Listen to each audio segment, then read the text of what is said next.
Šiame video jums parodysime, kaip įvesti Medtronic Guardian 4 jutiklį.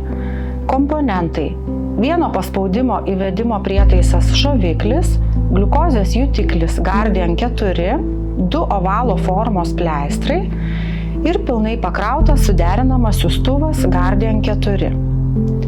Jutiklio įvedimas. Nusiplaukite rankas.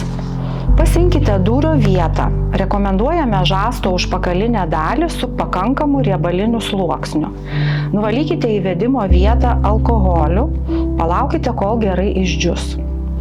Atidarykite jutiklio pakuotę. Laikydami jutiklio pagrindą, išimkite iš pakuotės ir padėkite ant lygaus švaraus paviršiaus, pavyzdžiui stalo. Nejudinkite adatos korpuso, nes galite sugadinti jutiklį. Įsitikinkite, kad lipni jutiklio pleistro ąselė yra pakišta po jutiklio jungtimi ir jutiklio fiksatoriais. Dabar paimkite įvedimo įrenginį, uždėkite nykštį ant piršto antspaudo žymės ir laikykite įvedimo prietaisą neliesdami žalių mygtukų. Atsargiai uždėkite šoviklį ant gliukozės jutiklio ir spauskite žemyn, kol šoviklio pagrindas gulės plokščiai ant stalo ir išgirsite spragtelėjimą.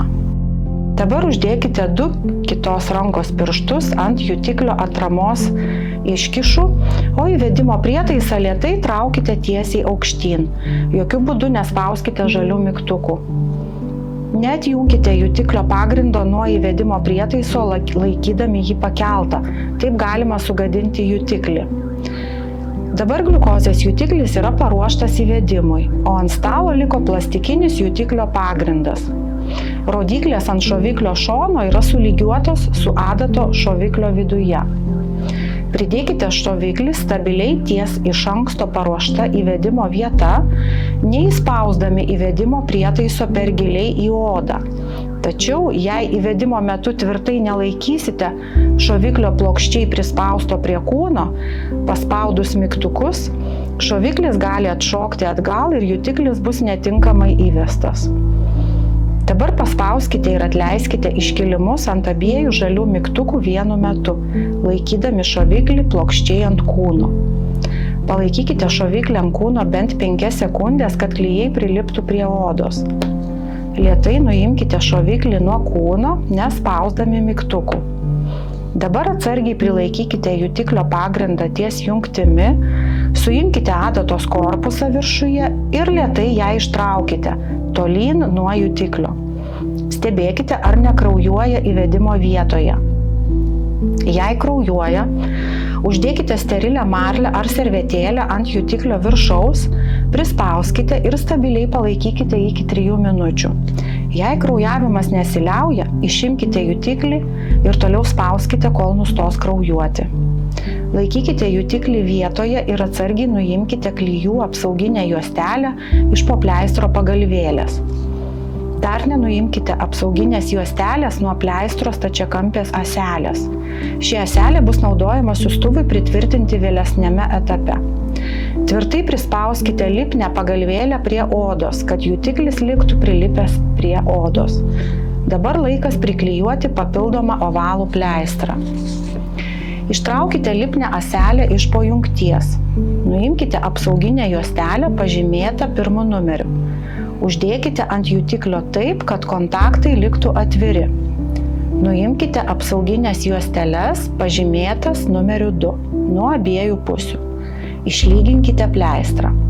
Dabar galite prijungti siųstuvą prie jutiklio. Nuimkite pilnai pakrautą siųstuvą nuo pakrovėjo ir palaukite, kol sumirksės žalia švieselė ant pačio siųstuvėlio. Tuomet prijungkite siųstuvą prie jutiklio. Turite išgirsti ir pajausti švelnų garsą klik. Palaukite, kol ims mirksėti žalia siųstuvo švieselė. Jei žalia lemputė nemirksi, atsargiai nuimkite siųstuvą nuo jutiklio ir uždėkite vėl ant pakrovėjo. Maždaug po 10 minučių vėl kartokite prijungimo veiksmą iš naujo. Jei žalia švieselė sumirksi, tuomet jau galite užtvirtinti siųstuvą lipnia ąsele. Ant viršaus klijuokite papildomą ovalų pleistrą. Kai įvedate jutiklį ir prijungiate prie jo siųstuvą, pompa užmezga ryšį su siųstuvu. Pompos ekrane atsiras užrašas paleisti naują jutiklį. Tuomet mygtukų pagalba turite pasirinkti paleisti naują jutiklį ir patvirtinti paleidimą. Parodomas pranešimas jutiklio pašildymas. Gali praeiti iki 5 minučių, kol atsiras pranešimas jutiklio pašildymas. Jutiklio paruošimo laikas trunka iki 2 valandų.